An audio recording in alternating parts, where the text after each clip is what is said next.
Welcome to the Works of Wonder podcast. This podcast was inspired by the powerful message of Beyond Words, the art of effectively communicating with your children, written by Dr. Beth Long.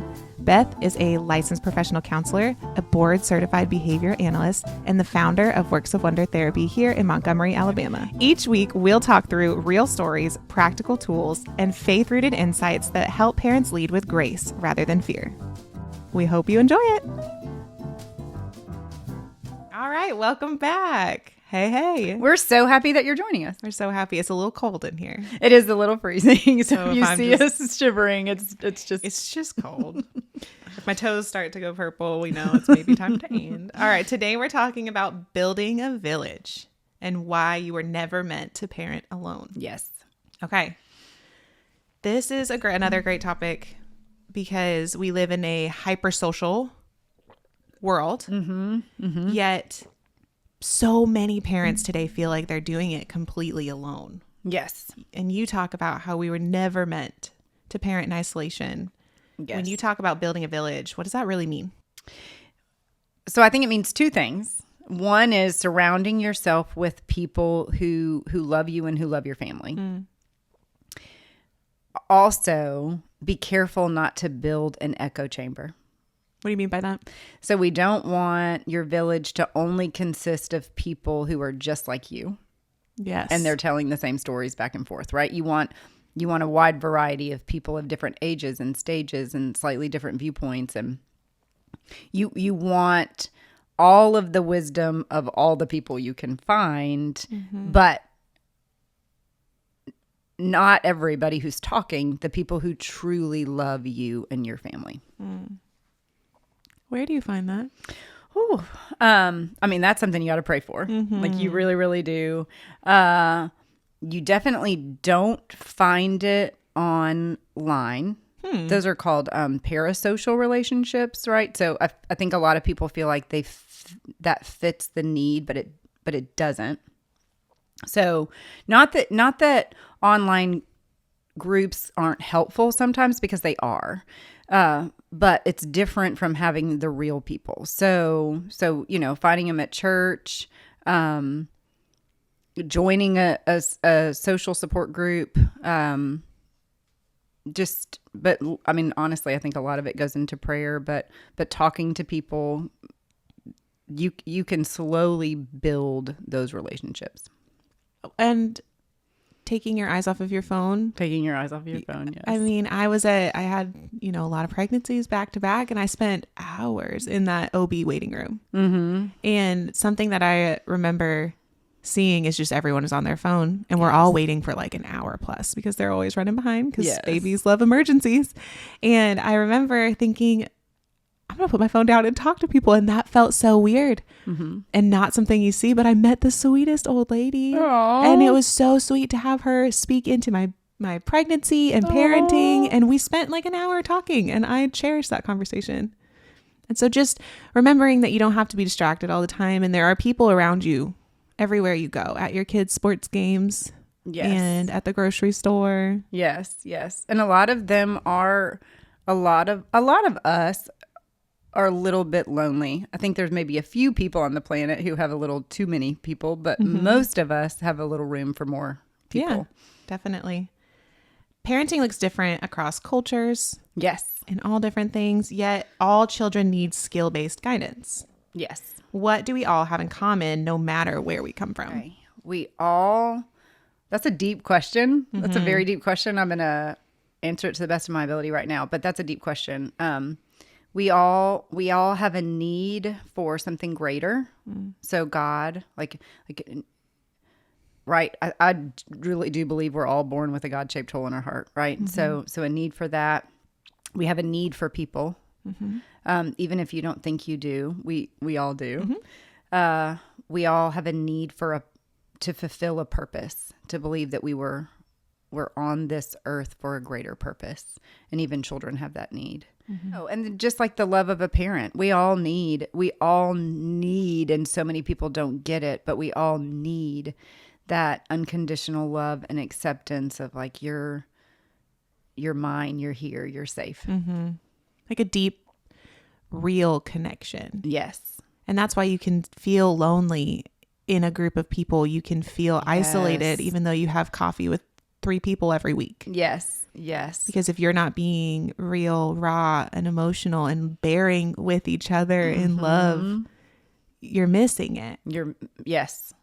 Missing a lot. Yes. Yeah. The body is one body. We're not this sea of people. Yes. And if I don't have my big toe because I'm not talking to them, I'm going to have a lot of issues. Right. You know? Exactly. My balance is going to be off. Way off. Yes. Yeah. You talk about individualistic and collectivist cultures. How do these values shape the way parents approach raising children? So there's a great documentary called Happy.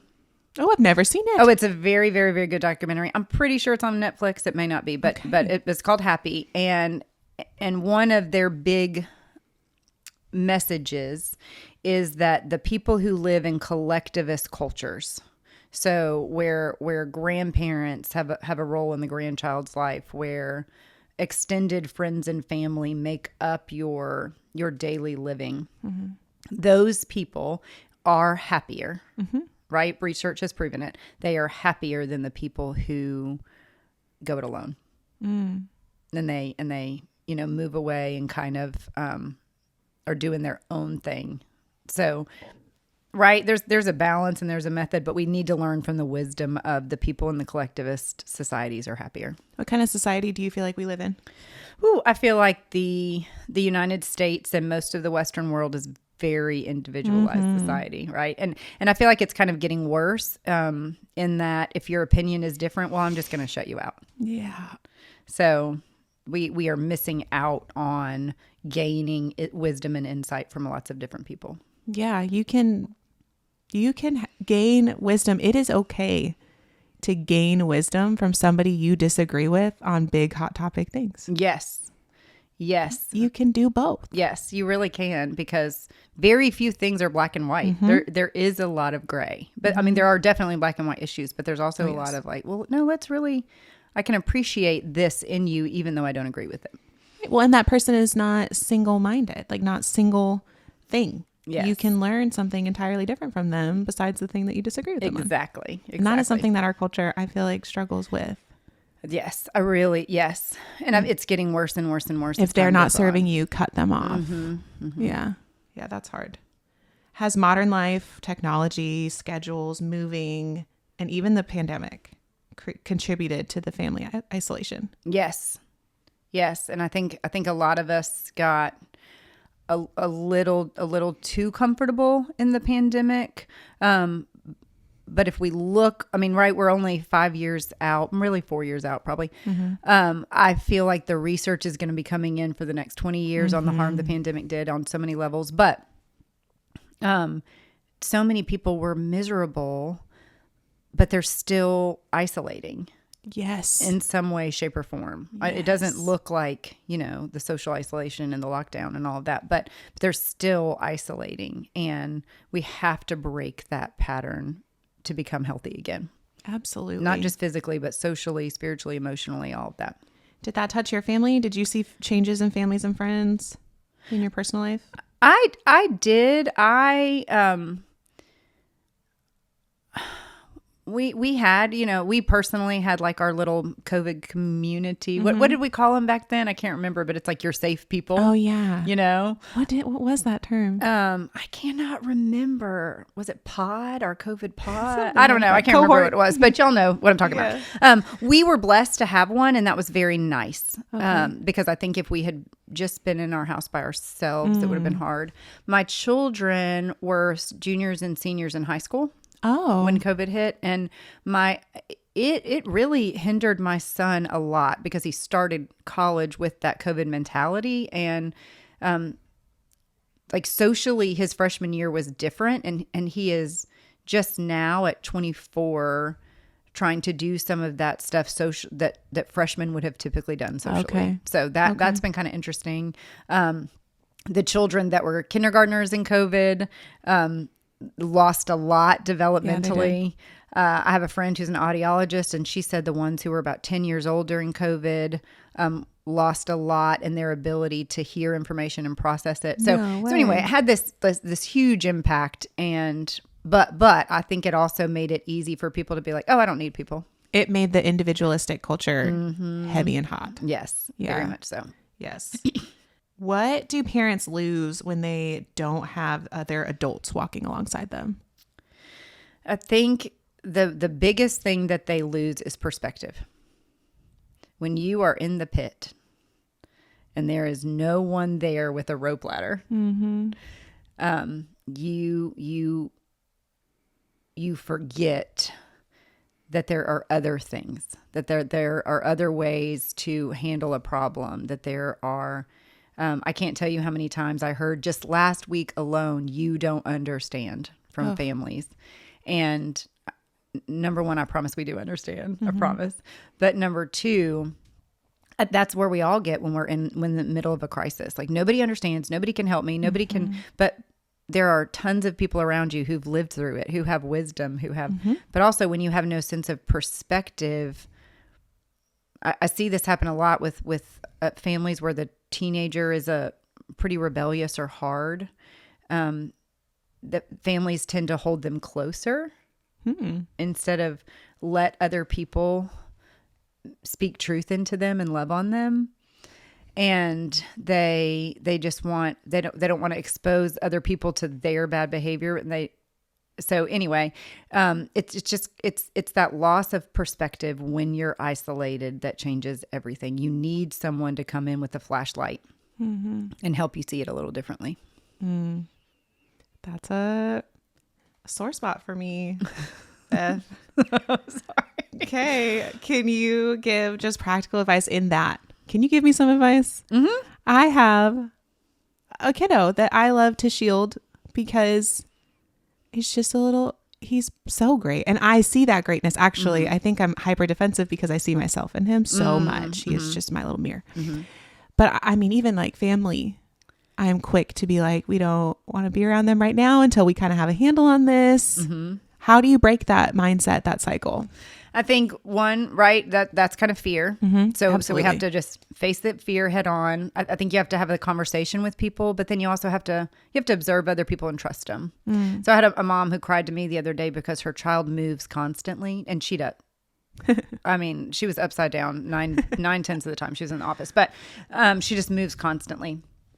And she said all of the people around her complain about how poorly she behaves. And I'm like, a child who moves a lot is not misbehaving. Those are two very different things, right? So anyway, so I think you have to be wise, but then you also have to address the people that you love and say, hey, we're struggling with this. And my child needs your grace and compassion. I need your grace and compassion. And step in when the adults behave badly. How? So I remember one time my father said to this is like my own childhood issues, right? My father was saying to my son, you hurt my feelings, because my son didn't do what he asked him to do. Oh, goodness. And I was like, oh, no. So I just walked up to my son, grabbed him, and I said, you will not say that to him. He is 5 years old. He is not responsible for your feelings right now. Like, we're not doing that. And my father didn't explode. He didn't die, right? Yeah. He was kind of like, huh. And then later he asked me about it. I don't understand what was wrong with that. Can you help me understand? But people are going to make a mistake, and you do have to shield your child. You do. So being there and you know, all of that stuff is important, but also staying at home and protecting them from every possibility is not helping them either. So it's like that balance. That's good. So how does watching other adults help children broaden their insight and their perspective? Right. If they're only around us and they only see what we do. I come from, both of my parents are pretty argumentative. My mom loves a good argument. Like she loves it. She enjoys it. I can remember as a child thinking, because I adored my parents, right? So I can remember thinking, oh, really intelligent people argue all the time. Not true. Number one, not true at all. But as I broadened my world a little bit and was around other adults, I was like, oh no, there's quiet adults. There's There's compassionate adults who lean in and ask questions instead of push back and argue, right? There's just all these different people. And so if you're only exposing your child to this one thing, they're not, number one, the ways that they're different from you, they're probably thinking are wrong. And the second is they're just not seeing how different we all are and how beautiful that is and the symphony that comes together when you have different people in your life. Yeah, you share a story in the book about when you received guidance and from an older parent encouraging you during a hard season. Yes. And that just speaks into mentors, right? And why are they so valuable? Because they have been there and they have done that. And I love talking to people younger than me. And everybody who has an almost teenage boy, I love talking to them because I say that to them. That woman said he's going over Fool's Hill. And that changed my life because I thought we're in trouble. Like he's not going to be okay. She was right. A couple of years later, he matured. He was a completely different person. And you don't know that if you haven't been there. And you definitely aren't going to hear it from your friends who've never been there. Yeah. Well, and we value from hearing older people speak, people who are ahead of us, and our kids value hearing from other adults too. Yes. You talk about that in the book. Why is that so valuable for kids? Because it's a different voice. I really do think there's an age where children start to tune out their own parents' voice, right? And they, especially older middle childhood kids and teenagers, when someone listens to them and spends time with them, they value it, they relish it, they adore it. And then they lean into the wisdom of those people and they eat it up. But I feel like it's like the Peanuts teacher when we talk to them, right? Like, Absolutely. wah, wah, wah, wah, wah, right. But they hear those other people and it's amazing. That's so good. Okay. Villages are hard because we live in a picture perfect world, right? We see the clean houses, and let me just tell you, my house is not clean. There are crumbs in every nook and cranny. And it's hard to want to build a village and to have your village over and into your life. What encouragement can you give to parents that feel too messy to open up and be vulnerable? I think when we are vulnerable, other people feel free to be vulnerable.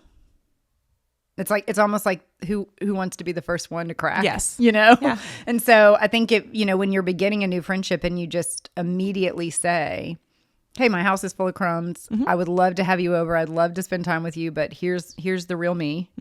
The people who come anyway, that's going to be your village. The people who are like, oh, this is just too disruptive. They're probably not your village. Probably not. They need to be in a village with families of one child. I was just going to say that. I feel like I am not the place you want to go if you just have one baby, because there are so many hazards at my house, and you and that one sweet baby will probably lose it. This is super encouraging to me. I know that y'all are going to have such wisdom to pull from this too. You were just never meant to do it alone. And when you build a village, you give your child more support. Yes. More is more. More is more. And that, right, we never run out of love. Right. It just multiplies the love. Well, and even if there's something not great, if they come over and one of the people that you're trying to see about drops a swear word, that's an opportunity to have a conversation with your kid, right? It builds communication with your child. Yes. And it teaches them a lot of grace, right? Because if we're in an echo chamber and they only hear the same teaching over and over and over, then when something does come out of the blue, it's like, no, that you can still be a person, a great person, and misspeak sometimes. That's right. You can still make mistakes, right? It just helps them embrace the imperfectionisms of all of us. Yeah, and that's vital. Vital. Well, thank you so much for listening. Be sure to pick up your copy of Beyond Words, The Art of Effectively Communicating with Your Children. Dr. Long filled it. I mean, every nook and cranny has something important and valuable for parents and caregivers, grandparents, all of it. You can follow Dr. Long on Facebook, Instagram, and TikTok. She does really great things over there. And then Works of Wonder Therapy also has a Facebook, Instagram, and TikTok. All of those handles are going to be below. Be sure to follow the podcast so you don't miss an episode. Yes. And thanks so much for listening, and always be kind and honest, because it works wonders. It does.